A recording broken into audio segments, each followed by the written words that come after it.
Anda sedang mendengar Shock Podcast. Shock.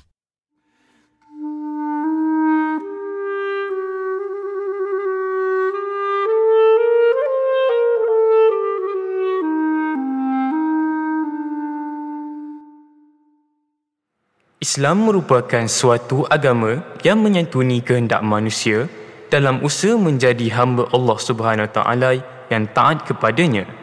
Justru, penciptaan lelaki dan perempuan serta ketertarikan di antara dua jantina yang berlainan jenis ini merupakan salah satu cara untuk meneruskan kelangsungan zuriat daripada satu generasi kepada satu generasi.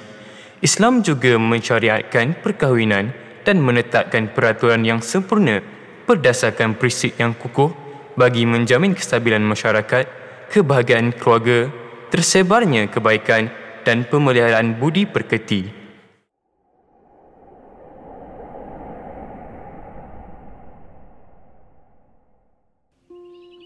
Assalamualaikum adik-adik. Adik-adik tahu tak siapakah Sa'ad As-Sulami? Sa'ad As-Sulami merupakan salah seorang sahabat Rasulullah sallallahu alaihi wasallam. Sa'ad As-Sulami ini digambarkan sebagai seorang lelaki yang berkulit hitam, bahkan kulitnya lebih hitam daripada Bilal ibn Rabah. Yang lebih menarik lagi, Sa'ad mengenali Islam ketika berumur 31 tahun. Sa'ad As-Sulami mempunyai satu hasrat, iaitu untuk berkahwin.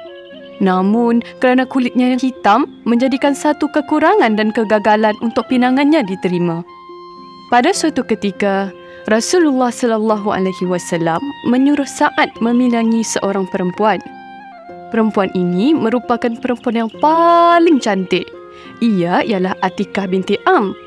Pada awalnya, Sa'ad enggan kerana kecewa pinangannya sebelum ini sering ditolak.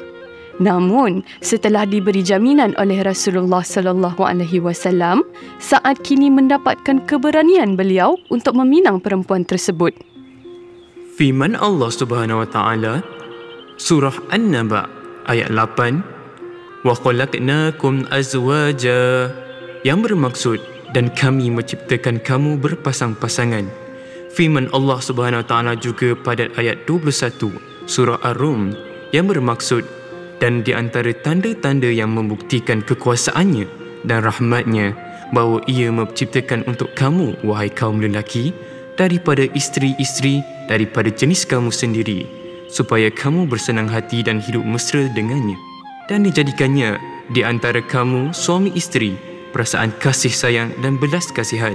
Sesungguhnya yang demikian itu mengandungi keterangan-keterangan yang menimbulkan kesedaran bagi orang yang berfikir. Setelah tibanya Sa'ad di rumah Atikah, Sa'ad mula menyatakan hasratnya kepada bapa Atikah.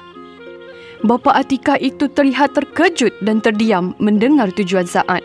Oleh sebab itu, Sa'ad dihalau oleh bapa Atikah daripada rumahnya. Dengan perasaan yang sangat sedih, Sa'ad pun berjumpa semula dengan Rasulullah. Namun, tindakan menghalau Sa'ad menjadi persoalan daripada Atikah terhadap bapanya. Kerana Atikah menyatakan bahawa lelaki itu adalah pilihan Rasulullah sallallahu alaihi wasallam. Setelah mendengar kata-kata Atikah, si bapa berlari berjumpa Rasulullah untuk memohon maaf kerana menolak pinangan tersebut, lalu menyatakan persetujuan di atas pinangan itu. Selepas pinangan Sa'ad diterima, Rasulullah sallallahu alaihi wasallam menyuruh beliau berjumpa dengan Abdurrahman bin Auf, Saidina Abu Bakar dan Saidina Ali untuk mendapatkan hadiah. Setelah berjumpa dan mendapat hadiah daripada para sahabat, Sa'ad pergi ke pasar untuk membeli barang-barang perkahwinannya. Tiba-tiba, terdengar seruan untuk berjihad ke medan peperangan. Apabila Sa'ad mendengar seruan jihad tersebut, tanpa membuang masa, beliau telah menggunakan wang tersebut untuk membeli kuda, pedang dan baju perisai bagi menyahut seruan jihad tersebut. Setibanya Sa'ad di tempat berkumpulnya untuk berjihad, Sa'ad pergi ke barisan hadapan sekali dan tiada siapa yang mengenali beliau kerana seluruh muka dan tubuhnya ditutup. Para sahabat berbisik-bisik kagum dengan kegagahan beliau, lalu menganggap beliau mungkin orang Yaman yang turut serta berjuang bersama-sama mereka. Dalam peperangan itu, kuda yang dinaiki Sa'ad telah dipanah sehingga jatuh dan Sa'ad serta-merta bangun sambil menyingsing lengannya. Ketika itulah para sahabat mengecamnya melalui warna kulit beliau. Beliau akhirnya telah syahid di medan peperangan. Berita syahid Sa'ad As-Sulami ini segera disampaikan kepada Rasulullah. Rasulullah SAW berkata, di saat kematian Sa'ad, bergegar arasy Allah dan menangis para malaikat di langit dan di bumi.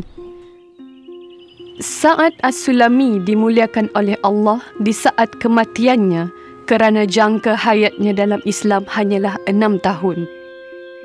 Pengajaran yang boleh kita perolehi daripada cerita ini ialah kita janganlah menilai orang itu dari luarannya sama ada cantik, kacak, hitam, putih atau hodoh. Akan tetapi, kita seharusnya dekati dan kenali dahulu seseorang untuk mengetahui kepribadian seseorang itu.